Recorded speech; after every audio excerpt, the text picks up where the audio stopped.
Con esta mini clase damos respuesta a la petición que realizaba Vera Serrano a través de nuestro canal de YouTube, en el que nos pedía si podíamos hablar en alguna de nuestras clases de lealtad institucional, coordinación, cooperación. A lo que se refería Vera era en concreto al título tercero de la Ley 40/2015, que lleva por rúbrica Relaciones interadministrativas. Para poder abordar este título lo vamos a dividir en partes. En primer lugar, ¿por qué es necesario que en la Ley 40/2015 haya un título que se dedique a las relaciones interadministrativas? Y ya en segundo lugar vamos a ver cada uno de los conceptos que son los que probablemente nos centren a todos en nuestras oposiciones. Por tanto, comenzamos con por qué es necesario que lleve la Ley 40/2015 este título.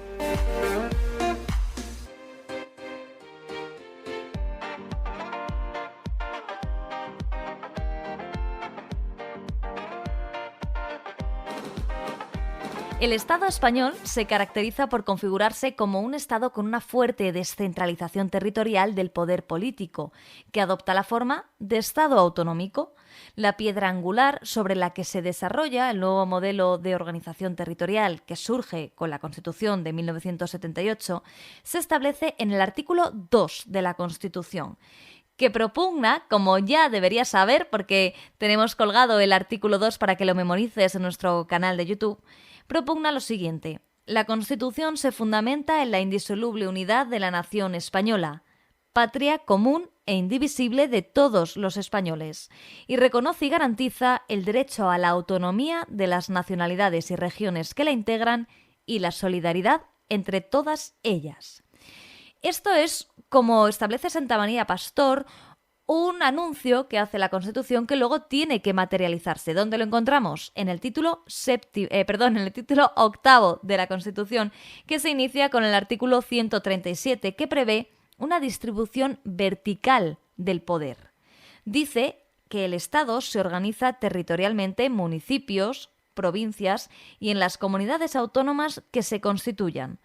Todas estas entidades gozan de autonomía para la gestión de sus respectivos intereses.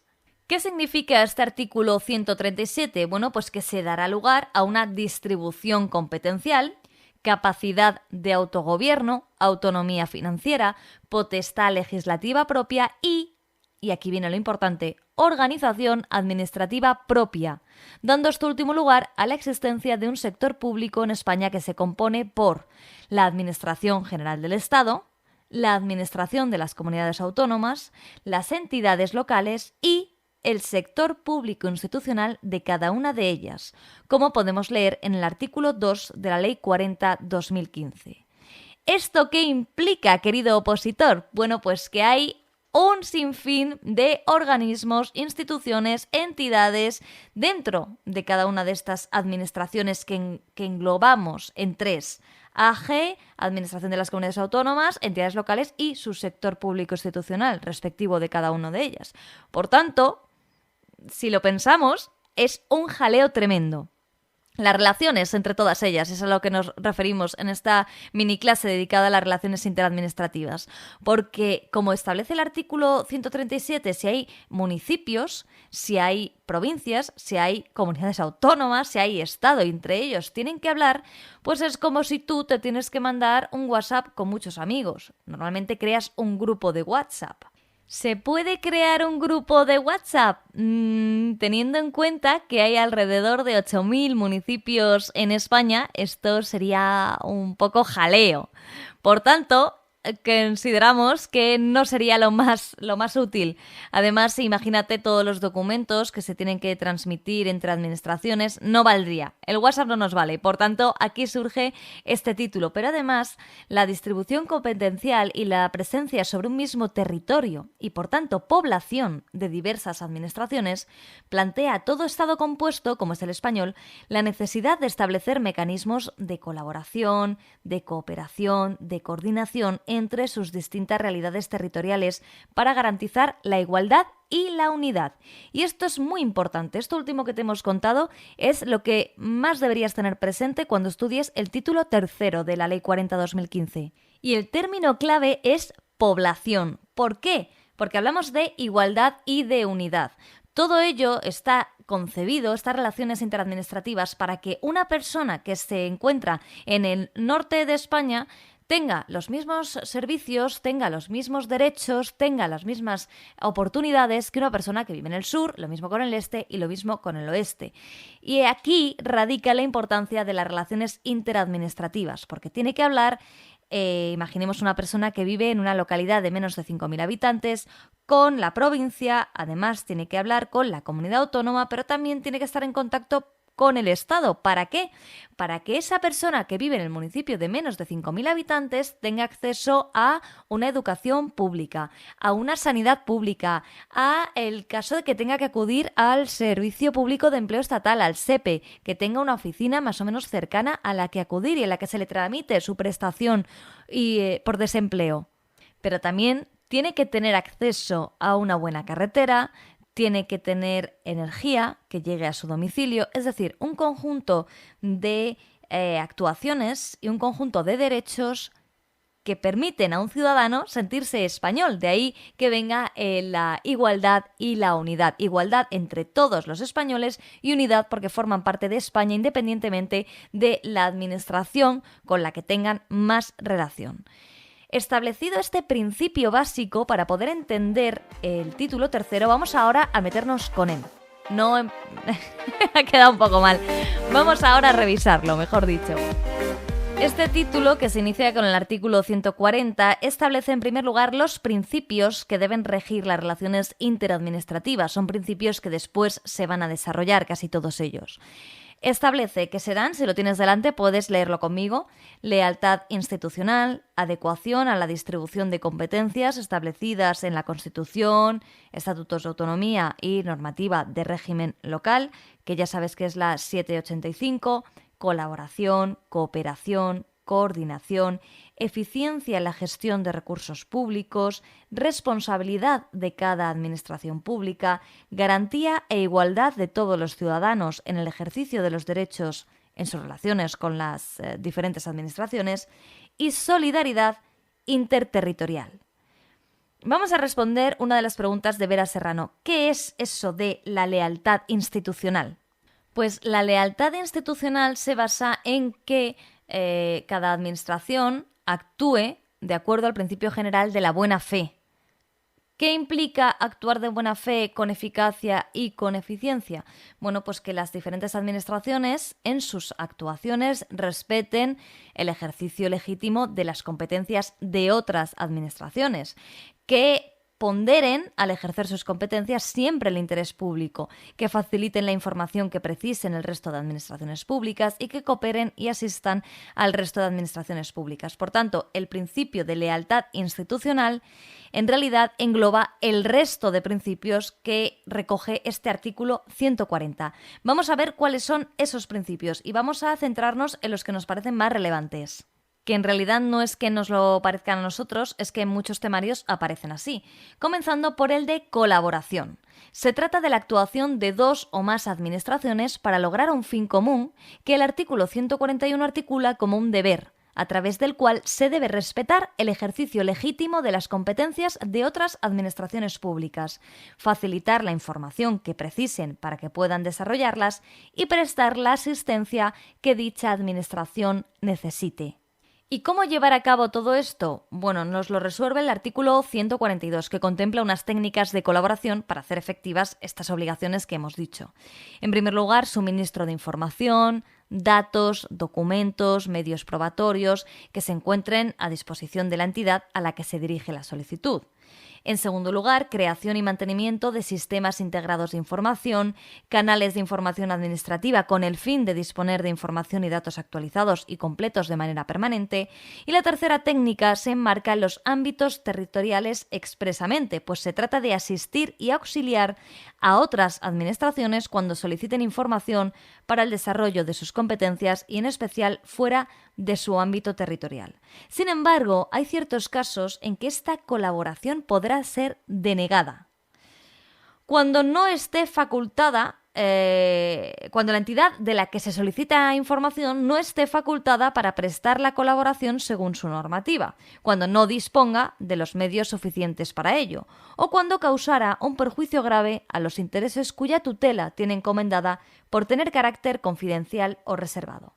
En cualquier caso, la negativa se comunicaría motivadamente a la administración solicitante. Vamos a poner un ejemplo porque siempre con los ejemplos lo entendemos todo mejor.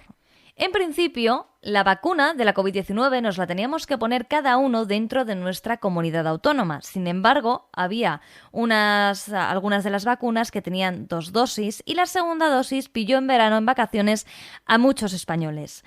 ¿Qué hicieron algunas comunidades autónomas que reciben muchísima población flotante, esto es turistas, en verano?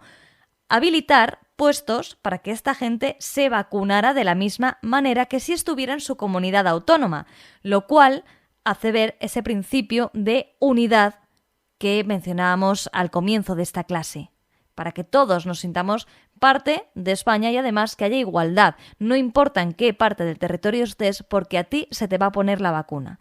Bien, para ello se solicitaba a la persona que estaba desplazada que se diera de alta en el sistema de la otra comunidad autónoma. ¿Por qué? Porque la sanidad es una competencia que tiene cada comunidad autónoma. Tú tienes la tarjeta sanitaria de tu comunidad autónoma. Es cierto que en cualquier punto de España te van a atender, pero con esto de la vacuna, que tenía que estar muy claro dónde y cuándo te ponías la vacuna, qué dosis era y además para poder darte luego el pasaporte europeo, etcétera, se establecieron unos mecanismos de manera que a ti se te vacunase en otra comunidad autónoma y que a través de esa segunda dosis puesta en otra comunidad autónoma se te diera por vacunado. Para ello hay detrás una alta colaboración entre diversas comunidades autónomas. En algunos casos se nos pedía a los ciudadanos que llevásemos ese documento que nos habían dado a nuestro centro de salud para que también lo tuvieran registrado, pero en otros casos no ha sido necesario. ¿Por qué? Porque han colaborado entre las diversas comunidades autónomas a través del suministro de información y de datos. Esta persona con este DNI ha sido vacunada de la segunda dosis este día. Como comunidad autónoma que soy, Andalucía, lo transmito a la comunidad, de Madrid o la que sea. Suministro de información, de datos o creación y mantenimiento de sistemas integrados de información que imaginamos que lo habrán hecho. ¿Se podría dar aquí, en este caso, una negativa?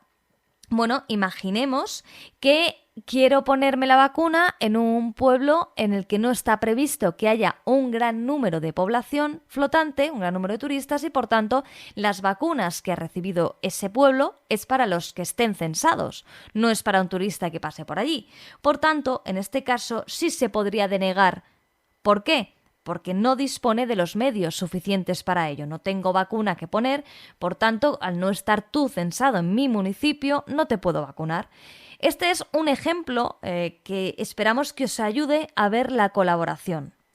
Vamos a dar un salto cualitativo para hablar de la coordinación.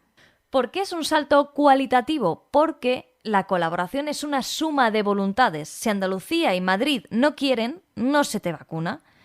Mientras que la coordinación es la acción de un ente superior que hace uso de su posición de supremacía para lograr imponer una coherencia en las actuaciones del resto de entes por el interés superior que defiende. Encontramos, de hecho, en el título 8 de la Constitución española alusiones concretas a funciones coordinadoras del Estado, como la figura del delegado del Gobierno para coordinar la administración periférica con las comunidades autónomas. También, como señala Santa María Pastor, se encuentran implícitas, por ejemplo, en el supuesto de ejecución autonómica de la legislación estatal. Esto es un punto tradicional de tensión que emana de la necesidad de que todos los ciudadanos sean tratados por igual independientemente del territorio en el que residan, en aquellos casos en el que el constituyente atribuye al Estado la potestad legislativa sobre la materia. Todo esto que el lenguaje jurídico puede resultar a lo mejor ciertamente complejo, ¿qué quiere decir? Bueno, pues que se prevé que por algún motivo esa unidad, esa igualdad de la que hablábamos antes no pudiera darse y entonces se reserva al Estado algunas actuaciones. El punto de equilibrio se ha hallado en el reconocimiento al Estado de unas potestades limitadas de coordinación. ¿Cuáles son? la potestad de supervisión de la actuación autonómica a través del delegado del Gobierno. Si queréis, entre nosotros podemos decir que el delegado del Gobierno es como una especie de espía que está observando que se cumple en cada parte de cada comunidad autónoma, se cumple con lo que se ha establecido de manera general. En segundo lugar, podemos hablar de la potestad de formular requerimientos al objeto de subsanar las deficiencias advertidas en la labor supervisora. Esto es, si el delegado del Gobierno en Extremadura observa algo que no se está llevando a cabo de acuerdo con la legislación estatal, en ese caso deberá formular un requerimiento. Oiga, que usted está contraviniendo lo dispuesto en tal norma. Y luego, en tercer lugar, la potestad de establecer directivas o instrucciones generales para corregir desviaciones graves producidas en el proceso aplicativo de la legislación estatal. ¿Esto qué implica? Pues que se pueden dictar algún tipo de directrices porque no se está aplicando de manera correcta la legislación estatal, y entonces ya le he hecho la advertencia, pero ahora le comento lo que usted tiene que hacer. Así, esta ley, la 40/2015, en su artículo 140, establece que la coordinación es el principio en virtud del cual una administración pública, y especialmente la Administración General del Estado, tiene la obligación de garantizar la coherencia de las actuaciones de las diferentes administraciones públicas afectadas por una misma materia para la consecución de un fin común, cuando así lo prevea la Constitución y el ordenamiento jurídico. Por tanto, es una diferencia más que sustancial entre colaboración, dos administraciones públicas que porque quieren colaboran, y coordinación, en el que una administración con poder, normalmente la Administración General del Estado, lo ejerce para que haya una igualdad y todos los ciudadanos, todos los españoles, tengamos los mismos derechos, tengamos las mismas libertades o se nos aplique la ley de la misma manera. Y sería fantástico que la 40/2015 no nombrase más técnicas, pero el caso es que añade cooperación, para liarnos un poco más. Pero vamos a tratar de, igual que hemos hecho esa diferenciación entre el deber de colaboración, que es prácticamente un deber voluntario, podríamos decir, con el de coordinación, que es básicamente forzar. Entonces, ¿cuál nos queda por revisar? La cooperación. La cooperación está concebida, para actuaciones voluntarias, para las ocasiones en que la puesta en común de intereses de las distintas administraciones públicas en diversas materias les lleve a actuar de manera conjunta para alcanzar de una manera más eficaz el fin perseguido. En el artículo 144 se establecen algunas técnicas de cooperación. Si lo tienes delante, revísalo conmigo. La participación en órganos de cooperación con el fin de deliberar, la participación en órganos consultivos de otras administraciones públicas, la participación de una administración pública en organismos públicos o entidades dependientes o vinculados a otra administración diferente. Esto significa la participación de una administración pública en el sector público institucional de otra, prestación de medios materiales, económicos o personales a otra administración, incluso la emisión de informes no preceptivos, son algunas de estas técnicas de cooperación. Siempre y cuando la característica fundamental sea que se alcance el fin de una manera más eficaz. Dicho esto, la ley a continuación establece algunas técnicas que ha denominado técnicas orgánicas de cooperación. Si con este nombre te lías, que sepas que se refiere a la creación de órganos específicos para la cooperación interadministrativa. De ahí que se denomine técnicas de cooperación orgánicas, porque se van a crear órganos. Llegamos nosotros hasta aquí. No sabemos si esta persona que nos había solicitado la clase, Vera, querría que avanzásemos más, ya nos lo dirá. Nosotros encantados de aportaros el conocimiento que tenemos acerca de esta materia. Como siempre, revisa la Ley 40/2015. Como siempre, busca información en tu temario o por internet si consideras que no es suficiente lo que te hemos aportado.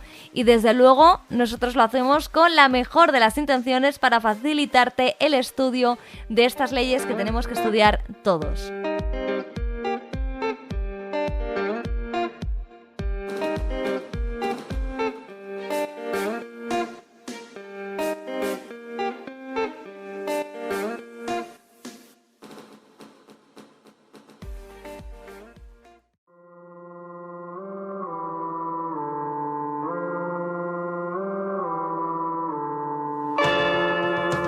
en nuestra recomendación de lectura ya tenemos ganador del sorteo que habíamos anunciado hace yo creo que ya 3 o 4 semanas del Manual de Derecho Administrativo. ¿Por qué os cuesta tanto mandar audios? Que era lo único que habíamos pedido.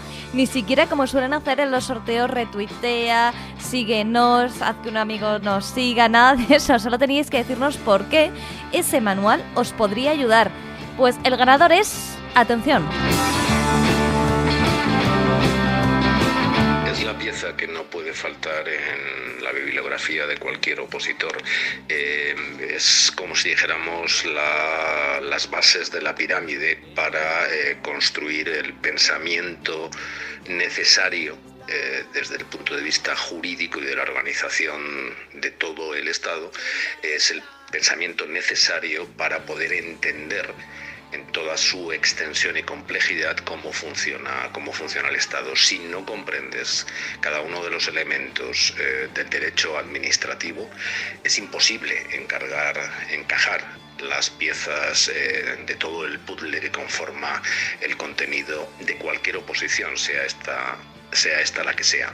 Y el poder de contar con un manual que te deje claros los conceptos de manera sucinta, los plazos, los tipos de recursos, los tipos de acciones administrativas, en fin, quiénes son los actores, cómo se relacionan las administraciones entre sí. Si no tienes claro eso, es imposible abordar con garantías una oposición. Como veis, con este súper mensaje es que tiene que ganar el concurso. No vamos a decir que es que no había más audios. Enhorabuena. El manual lo enviaremos en cuanto podamos. Muchas gracias a Tecnos por hacer posible este tipo de sorteos. Muchas gracias a ti por escucharnos, a todos los opositores de Twitter, que sois encantadores, y gracias a la Academia AUDE Oposiciones, porque el conocimiento es lo único que crece cuando se comparte.